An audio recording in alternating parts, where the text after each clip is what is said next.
my party, we're just getting started. A life is a dream or a nightmare scarring. Hand me a drink cause I think I'm going all in. Get me a shrink who can catch me when I'm falling. Cover up my scars, flip the handlebars, crashing in my car, wake up in a bar. I'll be a superstar, just on my avatar. This world is so bizarre, empty out the reservoir.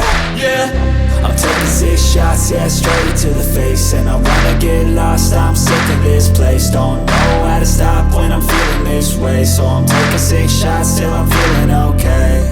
I think I'm going crazy, don't think I'll get home safe. So I'm taking 6 shots all straight to the face. I'm taking 6 shots, are you coming with me? I'm taking 6 shots, yeah, straight to the face. And I wanna get მოგესალმებით ჯეურუდმანიას მაყურებლებო. უკვე შემდეგი ტესტ-დრაივი ჩამოგიერთით. როგორც ხედავთ, დღეს გვეყოლება Forerunners მეხუთე თაობა განხილვაში. განვიხილავთ დეტალურად ამ ავტომობილის ოფციებს და საერთოდ რისთვის არის და რა შეუძლია ამ ავტომობილის უგზოობაზე და საშუალოზე ოდნავ მეტ უგზოობაზე. ეს არის კონკრეტული 2010 წლიანი მეხუთე თაობის Runneri 4-დან 0 ძრავით, რომელიც გამოიმუშავებს 270 ცხენის ძალას. Limited ვერსია არის ბენზინი და სიმძლავრეს ნამდვილად ვერ დაუწუნებს. ძალიან ძლიერი მანქანა მიუხედავად თავისი წონისა. დაახლოებით 2 ტონამდე იწონის ეს ავტომობილი. როგორც ხედავთ, საბურავები ზაფხულის გვაქვს. ჯერ არ შეცვლილი აქ. თუმცა ასეთ გზაზე ეს საბურავიც მუშაობს. ეს არის მოგეხსენებათ მყარი გრუნტიანი ზედაპირი, სადაც შეგვიძლია, შრალში შეგვიძლია ამ საბურავებით ციარული. საბურავი დაახლოებით 32-33 ინჩამდე არის ქარხნულად. კლირენსი ამ ავტომობილზე გვაქვს დაახლოებით 220 მმ-მდე, სადღაც ასე 230. და ყოფნის უგზოობაზე. ბაზა არის გრძელი. როგორც უმეტესობა ყველა Toyota არის რამაზე, უკან ჩულუქიანი ხიდი და წინ გვაქვს დამოუკიდებელი დაკიდება. დამოუკიდებელი დაკიდება, ვინც არის, ეს არის ხშირ შემთხვევაში ყუმბარიან ხიდებზე. როდესაც ჩულუქი არ აქვს ავტომობილის წინ, ორივე საბურავი და ორდამთლიანი დაკიდება მუშაობს ერთმანეთისგან დამოუკიდებლად, ანუ განსხვავებულად. ერთი საბურავი, როდესაც აიწევა ან ჩაიწევა ქვემოთ, ამ დროს მეორე საბურავი დგას. შემთხვევიდან გამომდინარე, რა თქმა უნდა, ყოველთვის არ ხდება ასე. გვაქვს ძალიან კომფორტული დაკიდება, ესეც მინდა აღვნიშნო, მომეწონა. პირველად ვიჯექი დღეს ამ ავტომობილში და ძალიან მომეწონა. რბილად დადის, ძელი ბაზაა, რა თქმა უნდა. და ამაში რა თქმა უნდა დიდ როლს თამაშობს წინ ყუმბარიანი ხიდი. მოგეხსენებათ, ჩულუქიან ხიდთან განსხვავებით, ყუმბარიანი ხიდი არის კომფორტული. თუმცა აქვს მას თავისი მინუსები, პლუსებთან ერთად, რა თქმა უნდა, მრავალჯერ გვაქვს ამაზე ნალაპარაკები, მაგალითად დიაგონალზე, როდესაც წინა დაკიდება არის ყუმბარიანი, ამ შემთხვევაში ავტომობილი ხისტად ითვლება და ტრექშენის და უხეში ბლოკის გარეშე უჭირს გადასვლა, მიუხედავად იმისა, უკანა დაკიდება ჩულუქზეა თუ არა. მაგრამ ძირითადად Toyota, როგორც Prado, Land Cruiser 100-200, ყველა დაახლოებით ასეთ დაკიდებაზეა. წინ ყუმბარიანი ხიდია, უკან გვაქვს ჩულუქი. და რა ვიცი, მინდა გითხრათ, რომ Toyota-მ ყველაფერს მიაღწია, საიმისოდ რომ გამავლობაც მაღალი ქონდეს და კომფორტიც. Toyota-მ შესცა ამერიკაც. კი, მინდა თქვათ ამამად, რომ კი, მაგრამ ეგ კიდე ცალკეთემა რაში შორს წაგვიყვანს ეგ საუბარი, მაგრამ ორიოდე სიტყვას ვიტყვი, რომ Toyota, ზოგადად Toyota-ს ხავს ძალიან ძლიერი, გამძლე და ამავდროულად გამსვლელი ჯიპები, რასაც მართლა ვერ მიაღწია ამერიკამ და კიდევ ბევრმა ქვეყანამ. მაგალითად, ამერიკაში არის მაღალი ძალა, უფრო გამავლობა, მაგრამ არ არის გამძლეობა. ამერიკულ მანქანებში არ არის გამძლეობა, რა ვიცი, ხლა არავინ არ დაიწყოთ რაღაც ის და ეს ამერიკული გამძლე მანქანა არ არსებობს. მაგრამ გამოვლობაში კომენტარებში იმენა დაგწვალე. გამოვლობაში, ეხლა ვერავინ დამიმტკიცებს, რომ Toyota-ს რომელიმე ამერიკული მანქანა გამძლეობაში ჯობია, ეხლა არ არსებობს ეგ. და ამ Toyota-მ მიაღწია იმას, რომ როგორც აღვნიშნე, ძლიერი მანქანები იწავს. გამძლეც და კომფორტულიც. მაგალითად, Pajero-ს შემთხვევაში არის, რომ ძველ კუზავებში ძარებში Pajero 2 მაგალითად და Pajero 1 არ გვაქვს ტრექშენი, იმიტომ რომ მაშინ არ იყო ეგეთი ფუფუნება, რომ მანქანებს ჩაეყენებინა და იქაც დაახლოებით ასეთი სისტემაა. უკან ჩულუქი, წინ ყუმბარიანი ხიდები. ბაზაც გრძელი ბაზითაც ყავს Pajero კი, მაგრამ ბლოკების გარეშე არის ძალიან ხისტი. ტრექშენის გარეშე რა თქმა უნდა რთულია, ასეთ შემთხვევაში სიარული უკანა ბლოკიც ხშირად პაჯეროს ვერ ეხმარება. წინა დაკიდება ფაქტიურად სულ ღია აქვს, იმიტომ რომ წინა რანაირი ბლოკი არ ეხმარება და ამ ავტომობილზე გვაქვს ტრექშენი, რომელიც ორივე ხიდზე მუშაობს. ტრექშენი უკვე ახსნილი გვაქვს, რაც არის და როგორც მუშაობს სხვა ვიდეოებში. წონა, როგორც აღნიშნე, 2 ტონამდეა დაახლოებით ეს ავტომობილი მძიმეა კი, ძალიან მძიმეა, მაგრამ ძრავის სიმძლავრიდან გამომდინარე და ამ ავტომობილზე გვაქვს დადაბლება, ეგრეთ წოდებული რაზდატკაც და აღმართებზე და ღრმა ტალახში თუ თოვლში ეხმარება და გადაადგილებაში ხელი არ ეშლება წონის და მიუხედავად. ასევე არიან Land Cruiser 100, 105 და 200, 300-იც. ძალიან მძიმე მანქანებია ისინი, თითქმის პატროლის კლასში გადიან მძიმე წონიანებში და სიმძლავრე აქვთ მოკლედ. მოკლედ, უგზობაზე უკვე ვისაუბრეთ ამ ავტომობილზე რა შეუძლია და როგორი მანქანაა. ახლა უკვე ვისაუბროთ ზოგადად როგორი არის ჩვენი ქვეყნის პირობებში, ფასებზე ვისაუბრებ და საერთოდ ქალაქის და სოფლის ცხოვრების პირობებში როგორ გამოვიყენებთ. როგორც ვიცით, ეს არის საკმაოდ ტევადი ავტომობილი, ხა ეს მოკის გარშე. ხედავთ, ბენზინია ეს ავტომობილი, გაზი არ აყენია და შესაბამისად ტევადობა გვაქვს, ასე თუ ისე.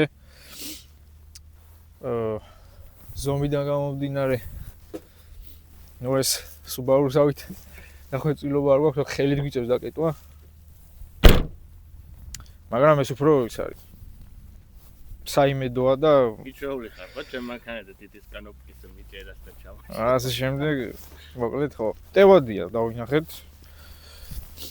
უკანაც, რა ვიცი, 5 უკან 3 კაცი თავისუფლად დაждდება. ჩაჯდომაზეც და გადმოსვლაზეც ზოგი რო ჩაეტენება და ძლივს გადმოვა ხოლმე, ეგეთი მანქანა არ არის. ყველანაირი ზომის ადამიანზე არის მორგებული. წინაც ანალოგიურად, ნუ წინ ახლა როგორც ყველა მანქანა ესე ძალიან ტევადია და დიდი ფართი გვაქვს.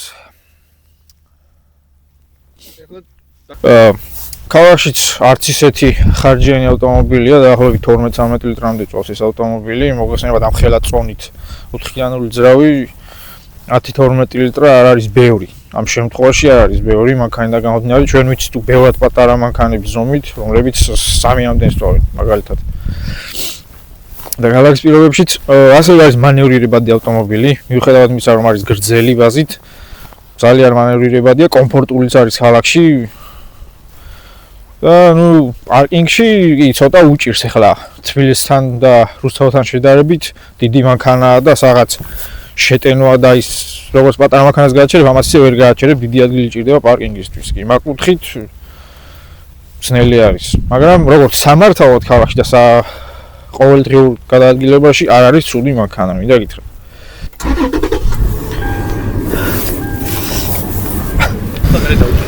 ესე ჩვენი ძრავი, ლეგენდარული ძრავი, ძრავად ითვლება, მიუხედავად იმისა, რომ საკმაოდ ახალი ავტომობილიდან არის. 60 ცხენის ძალა, როგორც აღნიშნე. როგორც ხედავთ, თუნდაც მუშაობს, ეს გამძლე ძრავია. ლეგენდარული ძრავი, ამტანი ძრავია, უძლებს დატვირთვას, ამ ძრავებს სვაპავენ ბევრ off-road ავტომობილში. გვინახავს ჩვენ ეს მანქანები და რა ვიცი, ბენზინზე წვითაც ცოტა სწავს სხვათა შორის. როგორც აღნიშნე, 10-12 ლიტრა არაფერი არ არის ამ ხელა მანქანისთვის და სიმძლავრეს მინდა ხაზი გაუსვა, რომ ასეთი წონის ავტომობილს სიმძლავრეში ყოფნის და ერევა. თავისუფლად დადის უგზობაზეც, აღმართებზეც დიდად არ ეტყობა სისუსტე, ნუ ქარხნულ კომპლექტაციაზე მაქვს საუბარი, რა თქმა უნდა, ამ ავტომობილზე დიდი ზომის საბურავებს რო დავაყენებთ, ცოტა სიმძლავრეში შესუსტდება, რა თქმა უნდა. როგორც აღნიშნე 33 რაღაც ასე საბურავი გვაქვს ახლა და ამ საბურავებს მოკლედ ყოფნის ასეთ მშრალში და ასეთ რთულ აღმართებზე ერევა. რაც უფრო გაიზრდება საბურავის ზომა, სიმძლავრე მოაკლდება. ახლა გადავინაცვლოთ უკვე სალონში, იქაც გავისაუბროთ პატარ-პატარა თემებზე და შემდეგ უკვე გავიაროთ და ვნახოთ რას შემოგთავაზებს ასეთ უგზობაზე. გადმოვინაცვლოთ უკვე ინტერიერში სალონში, როგორც ხედავთ, დახვეწილობა შეიმჩნევა. გემოვნებიანი მანქანაა, ხედავთ, ხარისხიანია ყველაფერი. აუ საჭირან დაწყებული მაჩვენებელთა დაფასად შევხედოთ აქ. რაც ძველ მოდელებში იყო დასახვეწი, ამ მოდელში უკვე დახვეწილია.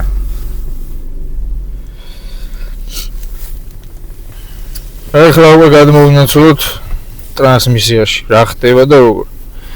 გვაქვს 5 სიჩქარიანი ავტომატური გადაცემათა კოლოფი, ვხედავთ. და ერთწოდებული დამადაბლებელის გასაქტივებელი და ხიდის ჩამთვლელი. ხიდი ამ ეტაპზე ორივე წამყვანია, როგორც დანარჩენი ავტომობილები, ანუ სულ ჩართულია ორი ხიდი და ჩავრთოთ თანაბარი გადაცემა, რომ ხიდები დაიბლოკოს. დაიბლოკოს რას ქვია? ბლოკი არ ირთვება, უბრალოდ დაწოლა ხდება თანაბარი. ანუ წინა და უკანა ხიდი ერთმანეთს მიყვება დაბუქსავების ან წასვლის დროს. ახლა ავტომობილის ეს რეჟიმშია, რომ ახლა წავიდეთ სადმე გორაზე ან ტალახში. არათანაბრად ბუქსავს წინა ან უკანა ხიდი, როგორც დაახლოებით ნივაზე. ანუ წინა ცხვირი ვავწიოთ, წინა ორი ხიდი გააქტიურებულია, მაგრამ წინა ორი საბურავი ტრიალებს, უკანა ორი გაჩერებულია. უკანა ვავწიოთ ანალოგიურად, უკანა ორი დაიწყებს ტრიალს, წინები გაჩერდება და ამ ბერკეტის მეშვეობით დაწოლა ცენტრი იბლოკება ხიდის, რომ წინა ხიდის და უკანა ხიდის ერთდროულად წავიდეს და ერთდროულად იბუქსაოს თუ საჭირო გახდება. დავაი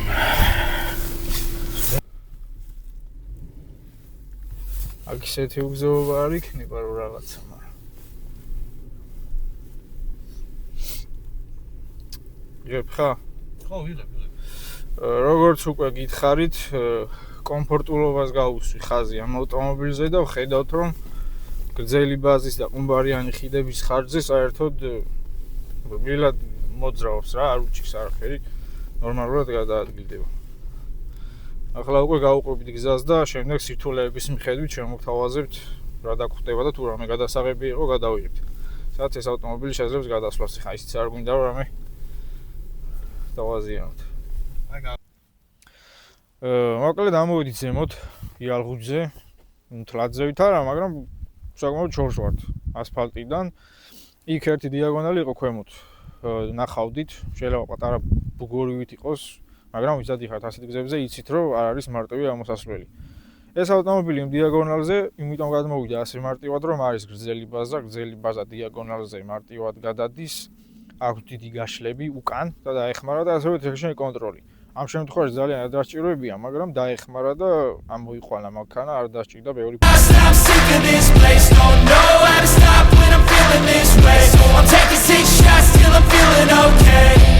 I think I'm going crazy, don't think I'll get home safe. So I'm taking 6 shots all straight to the face. I'm taking 6 shots, are you coming with me? Sometimes you need to let loose, grab juice, get goose, tattoos, taboos, get screwed. Loosen up, buttercup, all those hate comments will never make you feel enough. We're all adequate graduates, heart full of calluses, but we know calculus. Damn, ain't that fabulous? Can't wait to apply all those mathematicus. But we can't get a job that pays us enough. I'm about to pop off. Fuck you, you're lost. We all know that we never really want a boss. So I'ma do what I want to, something I can't undo. Yeah, I'ma do what I want to, something I can't undo. I'm taking 6 shots, yeah, straight to the face. And I wanna get lost, I'm sick of this place. Don't know how to stop when I'm feeling this way. So I'm taking 6 shots till I'm feeling okay. I think I'm going crazy, don't think I'll get home safe. So I'm taking 6 shots all straight to the face. I'm taking 6 shots, are you coming with me? I'm taking 6 shots, yeah, straight to the face. And I wanna get lost, I'm sick of this place. Don't know how to stop when I'm feeling this way. So I'm taking 6 shots till I'm feeling okay. I think I'm going crazy, don't think I'll get home safe. So I'm taking 6 shots all straight to the face. I'm taking 6 shots, are you coming with me?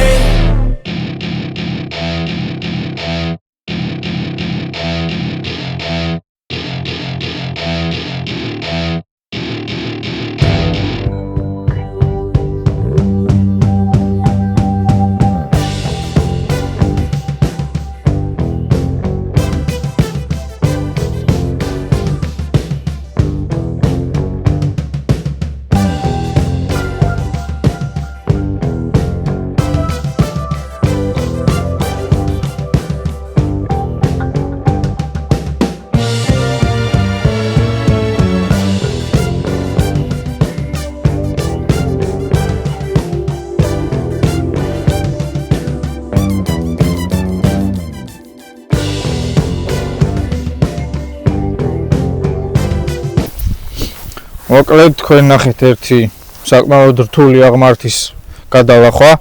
აი ჩანს ვიდეოშიც ახლა რა ვიცი თუ ჩანს როგორი რთული ასასვლელია და იქ შიგადაშიგ დიაგონალებიც იყო. მიხვდებით რომ ან საერთოდ ვინც დადიხართ ამ რუსთავის გორებზე სავარჯიშოდ ავტომობილებით, გეცოდინებათ რა სირთულის გზა იყო. მოკლედ დაასრულა ჩვენმა ფორანერმა დღევანდელი ტესტ-დრაივი, ყველაფერმა წარმატებით ჩაიარა.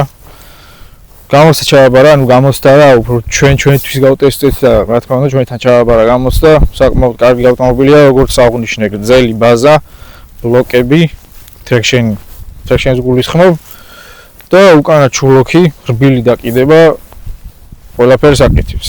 ძრავიც რა თქმა უნდა მათ შორის.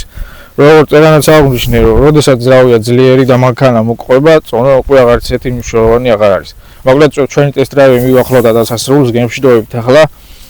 და მოკლედ გამოიწერეთ ჩვენი არხი და ლაიქეთ ჩვენი ვიდეოები და შენეშთა შეფავნა პატრონს რომ დაგვითმო ეს მანქანა და ასეთ სირთული გზაზე გამოგვატანა და რა თქმა უნდა დასაფასებელია.